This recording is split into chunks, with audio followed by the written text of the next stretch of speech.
Estrellas de la opinión, porque tu opinión también cuenta. ¿Qué está pasando, doctor? Que la gente le gusta como el dinero fácil, aún sabiendo que esa fórmula al día de hoy no existe. Eso de generar dinero de manera tan fácil, con poco esfuerzo, sin mucha dedicación, sin mucho empeño, no lo hemos visto todavía, al menos que usted haya acumulado cierta cantidad de millones, lo ponga a plazo fijo y ya usted reciba mensualmente un feed por eso, porque usted recibió una herencia millonaria o algo así. Bien, pero de la nada no es que se va a crear ese dinero. Sí, ¿qué le pasa al dominicano, doctor? No, para dar contexto, Mantequilla es el caso del joven de Atomayor que ha estado casi por 2 semanas en la palestra porque dice a la gente que le va a duplicar y triplicar el dinero a raíz de que se lo den a él. Que él tiene unas inversiones y una fórmula que si él la dice se cae la economía dominicana. Pero él sigue vendiendo el sueño y me sorprende que ayer estuvo en la Dirección General de Impuestos Internos y como los empleados lo vieron, a mí me dio la impresión de que ellos estaban por invertir. Selfie. Y selfie y toda la cosa. El nuevo paradigma. O sea, todos quieren ser mantequilla, free mantequilla. Yo entiendo que cada actitud y cada reacción es algo muy personal. Pero ¿qué pasa por la mente de una gente que dice, yo creo que eso es verdad? Buenos días, audiencia. Uno habla del dominicano, pero en realidad es algo que se ve en todas las sociedades. Y aunque a veces no lo creamos, en todos los niveles sociales. Todos los niveles sociales en algún momento tuvo mantequilla. ¿Todos los niveles sociales en algún momento tuvo mantequilla? Dime, imagínate con el caso de Bernie Maddox en Estados Unidos. Bernie Maddox. 17 años. Con una pirámide. Con una pirámide en Estados Unidos, cuando cae todo en el 2008, viene el boom, un desfalco de 64.800 millones, cadena perpetua y todo. Y aquí, el lobo de Wall Street, para quien no sepa. No es el lobo de Wall Street. No, ese es otro. Ese es otro, sí. Pero el lobo de Wall Street es otro ejemplo. Exacto, entonces, Perú también pasó por una situación similar. Sí. El señor estuvo preso, pero el señor, al día de hoy, hay gente que lo ve y le dice que él no fue un ladrón. Por ejemplo, fíjate el caso, volviendo acá a Dominicana, Telex Free, la mayoría que invertían eran clases medias. Momentum, hace mucho. Y eso fue hace poco, fíjate. Sí. No solamente el iletrado, como uno ve, sino también el clase media. Entonces, fíjate que nosotros no estamos exentos de que nos puedan estafar. Sí, lo dice hay una cara de sadismo que van a ver como cuidado que te pueden joder. Exacto. Entonces, ¿qué sucede? Bueno, fíjate que ojo, importante. No estoy diciendo que están estafando a nadie porque no hay un proceso judicial abierto con eso. Entonces hay que ser respetuoso. Yo voy a analizar el fenómeno sin referirme necesariamente al personaje que está en la palestra. Por favor.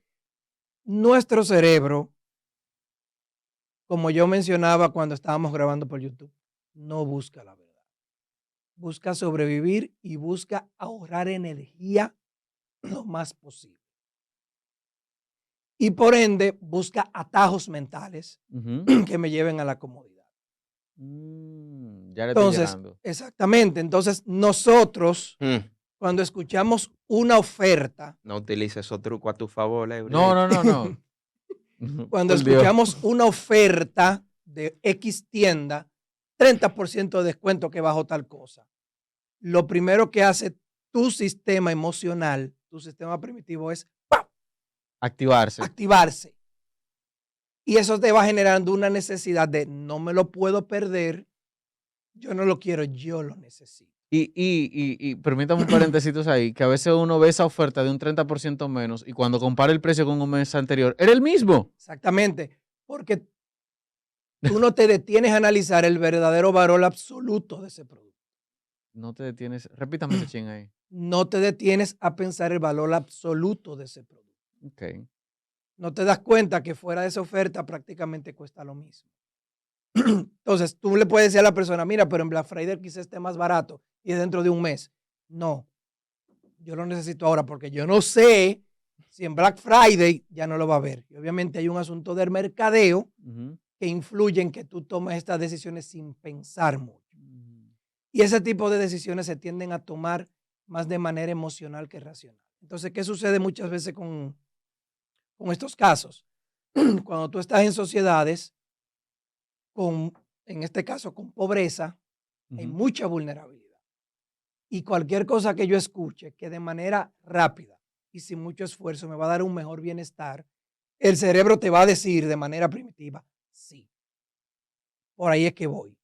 Y tu cerebro lo primero que hace es buscar patrones aprendidos, ya sea de él propio de manera vicaria, que lo aprendió de otro, y va a rellenar eso.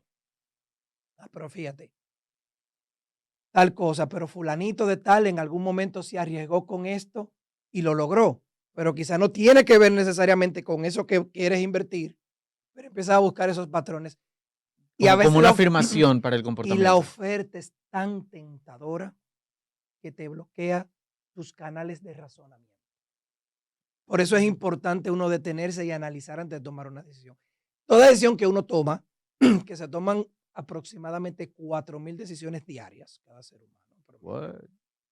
Claro, esa decisión de tú preguntarme eso es una decisión. Escuché. El yo responder el texto es otra decisión. Todo eso se puede computar. Escuché. Entonces, pero ¿por qué tomaste esta y no la otra? ¿Por qué fulano de tal? Entonces, fíjate. Y van todas acompañadas principalmente de la emoción. Daniel Kahneman, un psicólogo famosísimo que ganó un Nobel de Economía, hablaba de los sistemas, el sistema 1 y el sistema 2. El sistema 1 es el intuitivo, el que tiene que, y está comandado por las emociones. Y está el sistema 2, que es el racional, en el que generalmente somos más neutros a tomar una decisión. Y esas decisiones que se toman de este tipo de casos que ustedes comentan, tienen que ver mucho con la emoción. Con el sistema 1. Con el sistema 1. Y sí, cuando hay unas personas, un entorno que quizás no es favorecido desde el punto de vista de la educación financiera, la educación para la vida, de lo básico, es mucho más fácil tú poder engañar a esa persona. Claro, porque también hay un componente importante. Hay un pensamiento mágico religioso de base. Muy interesante esta parte. Y cuando hablamos de fórmulas mágicas, tú me estás apostando al pensamiento mágico religioso que tiene cierta persona en la sociedad. Pero antes de entrar ahí, cuando los dos, el sistema 1 y el sistema 2 del cerebro, a ver, ¿qué características tiene cada uno? El sistema 1 que describe Kahneman es el intuitivo, el emocional, el automático. Okay. Tú viniste acá y tú quizás no planificaste mucho. Tú simplemente cojo la 27, doblo aquí, papá, llegué. Y está el sistema 2 que ya además de planificación, de tú sentarte a analizar aún más las cosas para tomar una decisión final. Y lo tendemos a dejar para situaciones que son más trascendentales, porque para venir acá mi cerebro no utiliza mucha energía. Sí, y porque uno al hacerlo mucho se acostumbra y lo hacen automático. El cerebro le gusta la repetición, porque el cerebro siempre quiere ahorrar energía. Okay. Yo sentarme a pensar que esto me puede a mí ser un engaño y matarme mi ilusión, el cerebro dice, no, vamos a buscar pensamientos, patrones, cosas que alimenten esa creencia que yo tengo sobre ese tema. O sea, que sí es un esfuerzo pensar. Totalmente. Ok. Y es dificilísimo pensar. Esos dos sistemas del cerebro, ¿quién usa más cada uno? ¿Cuál usa más el hombre? ¿Cuál usa más la mujer? No, es indistinto. Okay. Es transversal en ambos sexos. Lo que pasa es, bueno, hay características sociales en las cuales tú te enfoques en una cosa, la mujer se enfoque en otra. Pero nosotros vimos comandado por ese sistema 1, emocional, inconsciente, el de sobrevivencia, en el que siempre tú no piensas ni siquiera cuando tomas la decisión de cepillarte esta mañana. Eso es algo automático. Entonces, ¿qué sucede con estas? Es un hábito. Me disculpan. Con estas propuestas de mucho dinero y muchas cosas. Eso te estimula tu sistema de recompensa del cerebro. Me estoy yendo desde lo social a lo biológico. El cerebro está codificado sin mucha necesidad de que en nuestras vivencias haya sido así para ser recompensado. Lo que pasa es que tenemos un sistema de recompensa que es lo que nos mantiene acá. Es intrínseco, no es que a mí me lo han desarrollado, me lo han inculcado, no, eso viene Que Jaime intrínseco. Rincón esté aquí en esta cabina hoy tiene una motivación a un logro. Sea cual sea esa motivación. Sea cual Varía sea, la claro, motivación. claro. Ese es el sistema que cuando tú consumes una droga te lo hackea y te lo vuelve un guiñapo. Porque si a ti te da esto un gran placer y tú utilizas una droga y te lo pone 20 veces por encima, Esto va a tu dejar cerebro- de ser necesario. tu cerebro siempre va a decir, yo quiero eso que está allá arriba. Arriba. Pero Sí. fisiológicamente no es así. Ok. Entonces, ese sistema de recompensa es quien nos nubla también a la hora de cuando uno recibe todas estas propuestas. Uno no piensa, fíjate que a veces 30%. Sí. Y a veces cuando tú lo compras, ¿qué dice mucha gente? Oye, no sé por qué lo compré. En realidad yo no lo Ni lo necesitaba. usé tampoco, ni nada. Me llevé de eso. Claro, ahí hay un marketing detrás que conoce la psicología del consumidor y juega con eso. Entonces hay personas con esquemas piramidales que también apuestan a un nicho determinado, Ujú. estudian esa variable y lo logran conseguir. Y si esa persona tiene una característica de que se parece a mí y él lo logró, yo quiero pertenecer a eso. Hay un efecto que se llama el efecto de arrastre. Si en una comunidad pequeña todo el mundo lo está haciendo, oye, pero yo no me puedo quedar fuera de esto porque voy a ser el mayor tonto de por acá de no hacerlo. Que eso iba a mencionar, o sea, que también está la parte de que este tipo de esquema Ponzi suele darle un beneficio a las primeras fases. Así es. Entonces, eso da una afirmación de que funciona, entonces eso como que reconfirma mi cerebro, como me va a recompensar a niveles que yo de otra forma no voy a tener. Eso alimenta ya el prejuicio, Exacto. el prejuicio que tú tenías sobre eso. Exacto. ¿Qué Tú siempre vas a sucede? buscar noticias que te alimenten eso. ¿Qué sucede, doctor, con las personas que caen en esta misma trampa varias veces? Que parece que no aprendieron de la primera, Como que de la tropiezan con primera la misma lección. piedra. Bueno, fíjate, ahí ya hay que aprender cómo suprimir esa configuración de pensamiento que tú vienes teniendo desde hace tiempo. Se supone que uno no debería tropezar con la misma piedra, pero los seres humanos no son así. Entonces, cuando hablo del cerebro que hace estos atajos, no quiero sonar determinista, pero el cerebro siempre va a buscar esa acomodación. Y muchas veces esas personas se niegan a, no, eso fue un error acá, o eso fue el Estado que tumbó eso porque no puede ver creciendo un pobre. Sí, como un mecanismo calman de teorías de defensa. defensa. Entonces, fíjate que entonces se busca un enemigo externo. Ujú. En este caso es el Estado. El Estado viene siendo mi enemigo externo, el que bloquea El crecimiento. el crecimiento mío porque solamente se lo quiere llevar un grupo. Pero eso no solo, mira qué interesante lo Eso que habla pasa el en doctor. muchos aspectos. Eso no solo pasa en estos temas de esquemas piramidales. O la round. Eso pasa en Hola, todo. Dije hola, Raúl. Sí. Dije hola, Raúl, me voy a quedar con eso. Eso pasa también, por ejemplo, con las mismas drogas. Agarran un narcotraficante o un microtraficante de un barrio que en determinados momentos, cuando se iba la energía eléctrica, él era el que convocaba la huelga para que repusieran el servicio de la energía eléctrica, o cuando una doñita tenía un problema y necesitaba una medicina, ese era el que suplía esas necesidades por la desatención del Estado a esa comunidad en específico. Y cuando a ese individuo lo apresan, aparecen un grupo de personas a decir que él se la estaba buscando, que no hay trabajo ni hay empleo y que él nunca le hizo daño a nadie y que más aún hacía el bien. Pero recordemos Y a ojo, Quirino. todos esos condimentos que tenía ese entorno, lamentablemente, dieron ese producto. Ujú. Eso no exime de responsabilidad, pero eso fue lo que encontró para subsistir y una manera de aliarse con el entorno es eso, dándole algo que ellos teman a perder. Sí, porque es una forma como de yo lograr que tener el apoyo de manera manipulada a través de dádivas y de resolviéndole problemas básicos, porque eso afirma una protección. Yo protejo a quien me alimenta. Así es. Esto nos abre una nueva puerta, doctor, en la conversación. Y me surge la pregunta. ¿Qué tan dispuesta está la gente a atentar en contra de sus propios intereses? Bueno, Cuando uno hace eso, de que uno quiere, de querer como cambiar la forma que uno piensa y a veces ve el mundo, es la manera que más uno puede trascender. Que tú puedas, por ejemplo, saber que tu opinión va por acá, pero dar entrada a otras opiniones y tener la humildad, entre comillas, ¿verdad? De decir, oye, tengo que cambiar este esquema porque el mío por muchos años en realidad no era el que iba. Eso es lo más difícil del ser humano. Porque fíjense cómo nosotros, si creemos en algo, siempre vamos a tender a buscar, eso se llama sesgo de confirmación, siempre vamos a tender a buscar las noticias, las situaciones, las informaciones que alimenten mi sistema de creencia, en lo que sea. No, o sea, independientemente de cuál sea el sistema de Muchas de creencia. estas personas dicen, no, espérate. Este tipo no me va a engañar, este tipo es de aquí, lo conocemos de chiquito.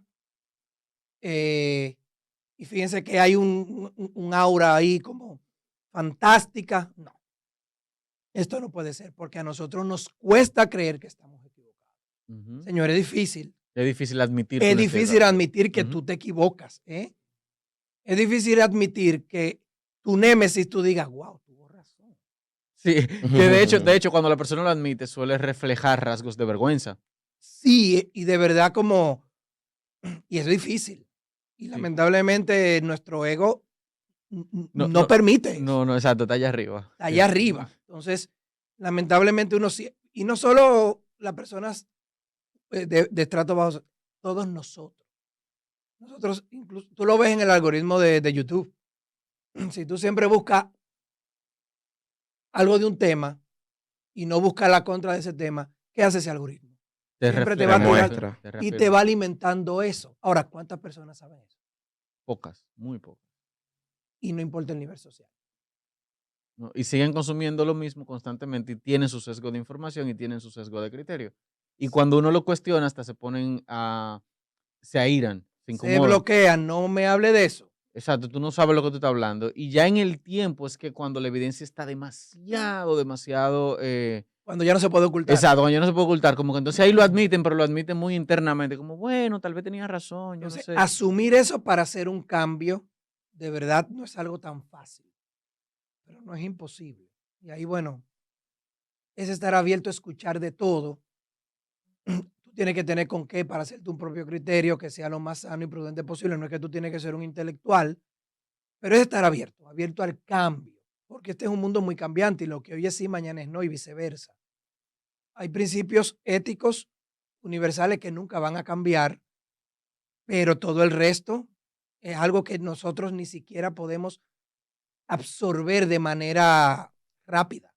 Ok, entonces, ya para ir finalizando, una persona o a un individuo, ¿cuáles herramientas tiene aparte de autocuestionarse? ¿O qué herramientas podría tener una persona para evitar caer tanto en este tipo de esquemas en el que yo vivo por automático y consumo y hago todo por automático, pero también en no dejarse llevar de estas mentiras, de esquemas que vamos a decir que parecen Ponzi, yo digo que son, pero esquemas como el de la mantequilla con pan?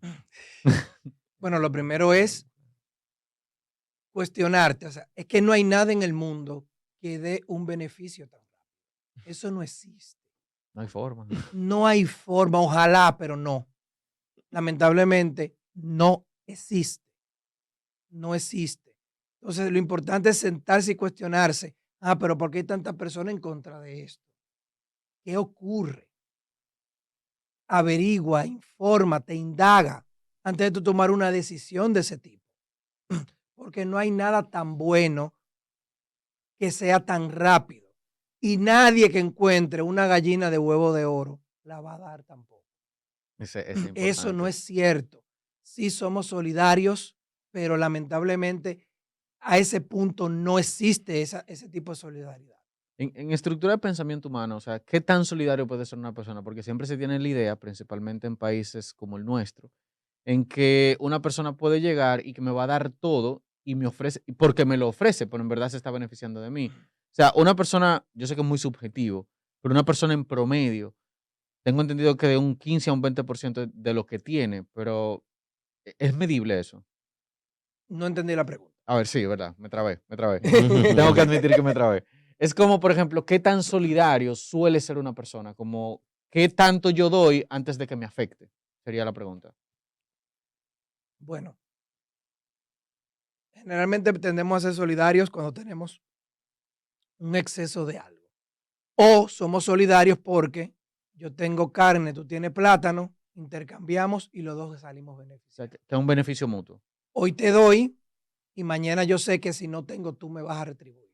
Ok. Y así se construyeron las sociedades humanas.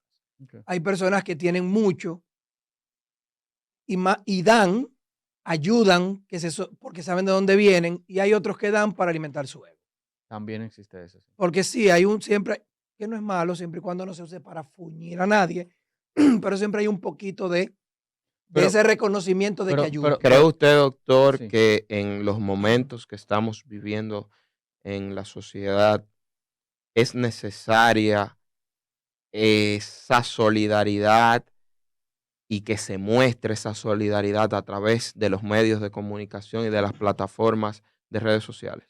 Hay que ser solidarios, sí, totalmente.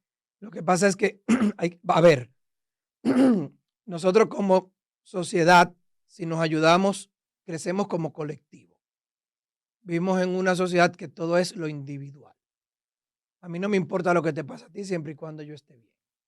Uno tiende a eso porque la salvación es individual, siempre nos han dicho eso, pero ninguna sociedad no crece si no hacen medidas colectivas. Ahora, yo puedo ser solidario contigo ante ciertas situaciones, ante cierta vulnerabilidad de momento, pero también yo tengo que enseñarte a cómo tú responsabilizarte de tu propia vida y de cómo ir creciendo.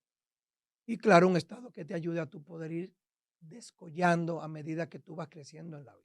En ese mismo tenor que va conectado con lo que pregunté ahorita, es como, ¿qué tanto riesgo tomaría una persona para ser solidaria? Porque un millonario, por ejemplo, una persona multimillonaria, es solidaria, pero nunca da hasta el punto que le duela.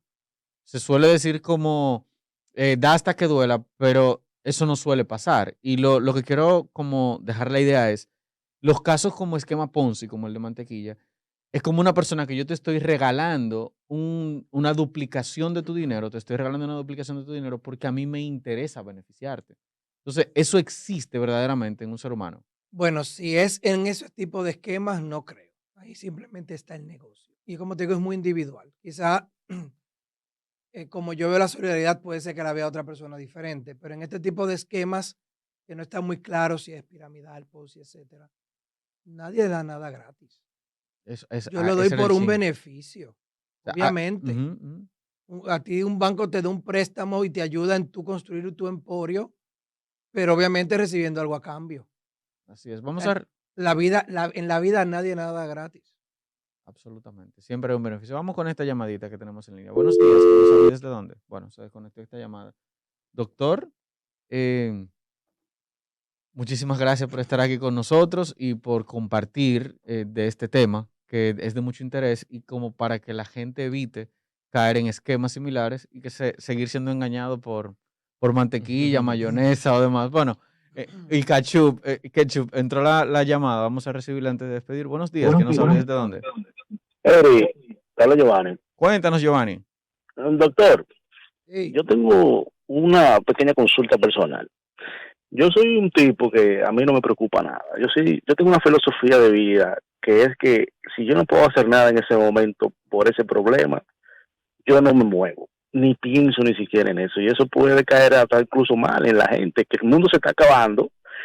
Y si yo no puedo hacer nada para solucionarlo, tú me vas a estar jugando domino y el mundo acabándose por ahí. Y yo digo, ¿a qué se debe eso? ¿Cómo se define una persona así como yo? Gracias, te escucho. Según lo que pude escuchar, que no agarré el audífono a tiempo.